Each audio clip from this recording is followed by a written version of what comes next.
Man, I could let that music go all day, all night. I love it. Just an absolute banger. We're talking about smash accept these values. What do you want? What do you see? What do you have? We're talking 106, 109, 112 Chev. We are the trade gods. Coach and Chev here. Let's just talk right now. Justin Jefferson, he's on the thumbnail. I've been noticing there's a lot of liquidity, a lot of movement for him. You got Kyler Murray coming in, and things are back up and there's some movement. So maybe some people on Fear Street are saying, hey, I'm getting out of the business because I got hurt last year. And you got people, of course, sharks in the water, trying to pry Jefferson off of people's rosters. Let's look. We got a trade Justin Jefferson for Emeka Ibuka, the 26 106. So there we are at that 106 angle and 27 round one pick. This seems very appealing on the side of Emeka Ibuka, the 106 and the 26 1. When I look over at stats for Justin Jefferson, need we remind people, since 2020, you've got wide receiver 9, 4, 2, 5, and 3, 5 consecutive years, fantasy points per game ranked is Justin Jefferson. We have seasons where he's had 103 receptions, 128, 108. He's had 1,809 receiving yards in a season in 2022. He's a top tier wide receiver. If you can ever get blessed in round 2 to get him in these dynasty startups, I think you got to take it. But Chev, tell us, Justin Jefferson or Ibuka, 26 106 and the 27 round 1 pick. And let's say that 106 is Casey Concepcion. Well, Casey Concepcion could be anything. He could even turn into Justin Jefferson. So what you have is quite literally the most prolific yardage per game wide receiver that's now in a buy window, unexpectedly, just due to circumstantial poor quarterback play. And I've been saying this on the Twitter X, which if you haven't, go follow me. Oh, it's at Chev90. If you haven't heard me, I'm telling you right now, we're in the middle of the doldrums, potentially, where Larry Fitzgerald was for a couple years, where he had to deal with John Skelton and whoever the hell else was suiting up to play quarterback, cosplay quarterback for the Arizona Cardinals. We're there now because of the uncertainty with Justin Jefferson. He just put up 1,000 yards in 17 games, his lowest output in a 17-game season that we've ever seen from him. And so considering he went 1,000 yards in 10 games in 2023, so, or was it 2024? Either way. Yes, it was. 10 games, Chev, 1,074 yards in 2023. Phenomenal. Yeah. Phenomenal. Yeah. That would be any other receiver's best year. Yeah. So we know that what type of special talent that Justin Jefferson is. We're just in this buy window because we're 12 months removed from where this would just be an absolute. So basically you're giving up 3 1s for Justin Jefferson. And I still think I want the longevity, to bet on the longevity and the bounce back for a guy who's on a first ballot Hall of Fame trajectory. So lock me in with the Justin Jefferson side. I completely understand if you're somebody who's 2 years out or deciding that you need to enter into a hard rebuild. I might even try to add a little bit later capital just so I've got buoyancy in terms of, a soft landing and with rebuilding and rebooting. So I'm going to try to avoid rock bottom if I can. And this is a nice spot. So I understand being a little bit fluid, being malleable, as the one great Coach Retzlaff would say. You have to in this situation understand where you are in the timeline and then be okay saying, hey, I can offload Justin Jefferson. I can reload. And if I hit on this 106, it puts me a little bit further ahead to where I'm avoiding being the 101. Or if you just want to suck, suck and then get an early 2027 one to go along with this 2027 one you got here. So I like both sides of this. It's a fair price point. I would just want more on the Ibuka side because of what Justin Jefferson turns into with steady quarterback play. And that's where I think you have to bleed the beast and let Jefferson get to the season, especially if you believe in a peak. Look, you may or may not like Kyler Murray, but if you just run the Socratic method question of can Kyler Murray be better than J.J. McCarthy was last year, and it's a low bar, and if you can hit that low bar, what that would mean for Justin Jefferson, I think you can get a much better price in season, mid season, or pushing towards the fantasy championship. I see Justin Jefferson rebounding to a Hall of Fame trajectory, and this is just a small valley, and he's just going to peak again. So these little dips, you pray for Apple to go down in stock and get an opportunity to buy up. Same thing here for somebody like a blue chip in Justin Jefferson. Now, one more trade at the 106 before we go to the 109. 106, 26 for a 27 ambiguous round one pick. Chev, do you have to get to the 105 to where you guarantee Tate Lemon Tyson, Mendoza, and or Love? Yeah, or sorry, Love and Mendoza will be gone, but Tate Lemon Tyson seems pretty malleable and opportunistic to get into the 105. Do you need the 105, or is the 106 enough with the ambiguity of the 27-1? So the 27-1 are we thinking that I would need the context of where that's projected to be. I'd need to look at that roster and be like, are you gonna kick shit, or are you gonna swallow spit in 2026?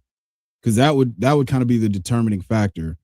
I would be, depending on how much the tight end premium is, I'd be comfortable sticking with the 106 just because, hey, there's starting to be a shout out to our guy Johnny Tuma. He's been pounding the drum. Eli Stowers is the tight end 1 of the 2026 class. Hard to argue with. He dropped some serious propaganda. He hit Johnny Tuma. He hit on Colson Loveland last year, one of the strongest advocates for Colson Loveland. So I think when there's a tight end involved, you need to listen to Tuma. Yeah. Yeah. So I would be comfortable. I'd be comfortable with that 106 just because, if it's 0.75 tight end premium or better, I just believe that Eli Stowers and Eli Stowers and Kenyon Sadiq they're going to return on investment there. It's not 106 right now. It's more like 109 for Eli Stowers, but I could see a world where if he gets a nut landing spot, you are 1,000% there's going to be some steam. There's going to be some people that take him over Kenyon Sadiq. There'll be some steam, and we're not talking about Cleveland, maybe somewhere like Tampa Bay. Now, let's hear from the Podfather about our rookie guide. In Dynasty Leagues, you must get your rookie draft right. You cannot get it wrong. That's why we have the Player Profiler Rookie Guide in partnership with Campus to Canton. They follow these guys from their freshman year through to the NFL. We're breaking these players down, everything you need to know about them and everything you need to know about the picks in your rookie draft. Oh, I have the 102. What do I do? I have the 108. What do I do? It's a complete player and strategy guide. It's just $25 on playerprofiler.com. You get it. You have the peace of mind that I'm going to make the right decisions to build a super team. There we have it. Go and get your rookie guide. Chev put a lot into it. He's got, I think, about 15 players that he put out there, and you have 18. Chev composite rankings. So a lot of great work there from our teammates at Player Profiler, and love what you put out there, Chev. Love all your work. Now let's take a look at the 109. We did 106 trades. Now let's go 109. We see over here Luther Burden, hot name in the trade streets, 27 round 2, 27 round 4. So really, we're talking about a 28 round 1 and a 26 109. Superflex, 12 team start 9, full PPR, 0.25 tight end premium. I'm looking at that line. It's looking to me like Luther Burden for the 109 in a vacuum with some noise surrounded by it. Chev, tell me why I should think any different. I've got to be on the Luther Burden side here. I have to. I want to be, it's the same as the gold rush of the 1800s where everybody headed out west. Luther Burden is the gold rush of 2026. So you want to be early to that party, because if you're right, this is the cheapest that he'll be for the next 3 or 4 years. If you're wrong, it costs you a late first round pick and a 2028 first that you can figure out how to recoup at some point. So that 2028 first is far enough out to where I'm comfortable making that bet and saying, I'll figure out a way in the next 24 months to get a first back to get into this range. And so I'm pretty firmly on the Luther Burden side. I know that we're starting to have a little bit more of a firm opinion. I just talked about Eli Stowers being in that 106 conversation, but right now he's around. Even 109 is still feeling a little early. I just did a mock with our boy Matty Keywin where Eli Stowers went at the 2-1. So it wasn't tight end premium. So excuse me, that's a little different. But all that being said, this is how much I believe in the opportunity that lies ahead with Luther Burden and all the positive signal that we got. And him, once he becomes a full-time player, I think that it gets better, not worse. So I would, depending on where you have Luther Burden amongst, if you did an exercise where you have Luther Burden in this class with all these guys, I mean, you're saying, hey, would I take the 102 to 104 in this class and then roll it for a 28 first in the 109? And that's where I land. So that's kind of my thought process with that. If you were to say after a gold rush, hey, the gold rush is still going on, but you can get in for cheaper and still profit 10x, would you take it? That's what Luther Burden is here after the DJ Moore trade. We're already getting that clarity, and you're getting what seems to be a discounted price. The 27.2 is a little bit of something dangling. 27.4, irrelevant. Great class, I don't care. It's another year out. The 28 round one, swipe the credit card, baby. The 26, 109, diagonally, I'm crossing these out, and I want Luther Burden over the 109. Maybe it's a Denzel Boston right now for market value. I like Denzel Boston. My reticence on Denzel Boston at the 109, though, would be I see his archetype taking a year or two to really fully blossom, and I see Luther Burden closer on the timeline thriving. So give me Luther Burden. And then, look, Drake London took a while. Roma Dunze, it's not been all linear path. So I don't feel like going through those growing pains right now for the archetype of somebody like Denzel Boston when I can get somebody who is further and closer to the breakout in this California, Chicago gold rush. That is Luther Burden. One more trade with the 109 involved, the 103, 26, and the 101. So it's Jeremiyah Love and maybe Makai Lemon or Carnell Tate for Malik Nabers, 26, 109, 26, 209. 2 quarterback, 12 team, start 9, full PPR, 0.5 tight end premium. Chev, are you on the Malik Nabers side? A little bit on Malik Nabers just 2 years ago. Second, with 170 targets. Number 1 in target share. Number 2 in target rate. Number 3 in air yards. Number 4 in air yard share. 4th in unrealized air yards. There's 1s, 2s, 3s, and 4s all over the place for Malik Nabers. And we are getting Jackson Dart in year 2. Which side do you like? Is it the Jeremiyah Love blue chip and Malik Nabers? Like which is competing better? Whew. Okay. Let me ask you this. Would Malik Nabers be the 101 in this class? It'd be Love and Nabers neck and neck. I think what would happen is, okay, 99% of the time it's Jeremiyah Love. Mm-hmm. It would be a 50-50 call between Nabers and Love. Mm-hmm. So they're even. So we also have the benefit of foresight or hindsight with Malik Nabers of knowing that he set the record for targets for a rookie, knowing that he set the record for receptions for a wide receiver, and knowing that there's a dent in the can now. And if you were to present Malik Nabers with 2 years of complete data, it would unquestionably be Malik Nabers. Yep. So with the dent in the can theory that you have purported so efficiently over the course of the years, I think I have to go Malik Nabers here. I have to go Malik Nabers. And I don't feel great about it, but there's a world where Omar Cooper or Denzel Boston comes along with Malik Nabers. That could be Mike Washington, Jadarian Price at the 109. Seahawk, Jadarian Price. Seahawk, Daniel Jeremiah, Seahawk stamped Jadarian Price. So I want as much as future Titan Jeremiyah Love absolutely excites the shit out of me. I've got to go with Malik Nabers here. It's just the prices are getting too low. Again, I'm not saying that he's going to replicate what Jamar Chase or Justin Jefferson have done to start their careers, but we've got some pretty strong signal that that's what he's going to do. And he's now got stabilized quarterback play with one of the best deep ball passers. Jackson Dart has his flaws, but he's one of the best deep ball throwers in the game. That's what immediately he was out there dotting it up with Darius Slayton getting those targets.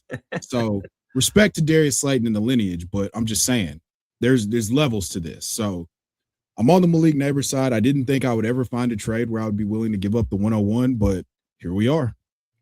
And that's really what it is. It really makes you think when you're juxtaposed with somebody like a Malik Nabers. But when you have the 101 and you have a trade, have a strong ask and see what you can get. The worst somebody can say is no. And that at least gets people to think. When you're 101, Jeremiyah Love, and the other side, it's somebody like a Malik Nabers, you want to come correct. It's kind of like the joke of, hey, I know what I have, except you really do know what you have because you do have something special in the 101 in Jeremiyah Love. Vice versa, the other person on the other side, 109, or sorry, Malik Nabers, and that 109, they've got Malik Nabers. They know they've got something strong. They can come correct. If you go with one side with Malik Nabers approaching the 101, you are coming correct. And I think that's the biggest takeaway here. Now, talking about the 112, we've done 106, 109s. At the 112, Chev, straight up for Kyler Murray, 2 quarterback, 12 team, start 9, no PPR, 1.5 tight end premium. That 1.12, if it's 1.5 tight end premium, I think Stowers would be gone by then. So I don't think we would have the Sadiq or Stowers available with a 112. It would just have to be, are we getting somebody like a Mike Washington or Jadarian Price to be Seattle Seahawks? Would they even be gone by then? That's another exercise that you would have to do. All I'm saying is Kyler Murray, you're getting a guaranteed starting quarterback in Superflex at a basement price, and you have in the past QB3, QB4, QB7 in fantasy points per game. Kyler Murray, we don't love what he's done with falling down from early in his career where he had over 500, 800, 400, 400, and then it's a drop in his rushing. The big drop in his rushing has been a problem, but for some reason, alluding to earlier with Justin Jefferson, I see us getting more than a dead cat bounce with Kyler Murray. So to me, I got to take smash, except Kyler Murray, especially in the quarterback market, which can be tough. Chev, am I crazy? No, and I'm not a Kyler Murray guy, but this price point, if I'm a contender and I need quarterback insurance, why would I risk going and re-rolling with a different position of need? Like there's unless you're going to take Ty Simpson and go mystery box, you know that Kyler Murray, when he plays games, is going to be about 15 points a game. And if we get the higher end outcome, it's going to be 18, 19, potentially 20. If he's running the ball again, he's going to be a bona fide high end QB1 with low end QB1, with a low end QB1 or mid QB2 floor, depending on how the passing goes. But he's also going to have the best receiver that he's played with since, D-Hop, and he's better than D-Hop. D-Hop's going to be on all decade team for the 2010s. But the point being, you roll with Kyler, you live with the results. If you're wrong, you're either won or you've acquired that pick and it's a luxury for you. So that's not any sort of issue whatsoever. Yeah, I think you just smash accept that. And then let's look over here. This, to me, is just a smash reject if somebody sends this. 2 quarterback, 12 team, start 9, full PPR, 1 tight end premium. This went off a day ago. This is real market time. This isn't the market, though. I think this is somebody trying to mess things up. They're trying to 99 this thing. 101, 2026 is Jeremiyah Love for Travion Henderson and the aforementioned 112. We're doing this exercise now with the 112. A 112 and Travion Henderson, and I can get Jeremiyah Love morning, noon, and night. I don't know. Did 2 drunk people send this and the other person accepted? Because it's insane that this is even fathomed. But here it is in real time, Chev. I'm taking that 101, and I am running away laughing to the bank because Travion Henderson, we pray he can be in that tier, but there's no guarantee. And the 112, that is just way, way too light. I think you need more serious mid to early round 26 capital, and you need at least another 27 round 1 pick just to even entertain. And this is actually, a lower tier than that Malik Nabers deal where we were talking 101 for Jeremiyah Love. So what's your impression on that? Yeah, it's pretty easy for me. If I could send Travion the 112 and get the 101 with Jeremiyah Love, sign me up all day, twice on Sunday. Yeah, and it's crazy because we were talking about in our DMs, we were laughing about this Twitter post where somebody was talking about, man, after the entire league just destroys a league mate on trades, and then you try and send him one, and then he says LOL, and then it's Jake Gyllenhaal just like clearing his desk. Yeah. This is the type of deal where you see in your league, that team, they give everybody the benefit of the doubt, and then you get nothing because you try and send something like this and it doesn't work. So this just seems like a fictional type of trade, but somehow in reality, it happened. So I've been Coach. This has been Chev. We're Trade Gods. We'll see you next week. Hey, I want to thank you for being part of this broadcast. If you have any thoughts on it, leave a comment. If you enjoyed it, make sure you leave a like. And if you want to see more shows on the Player Profiler channel, subscribe to it. That's how we know you want more.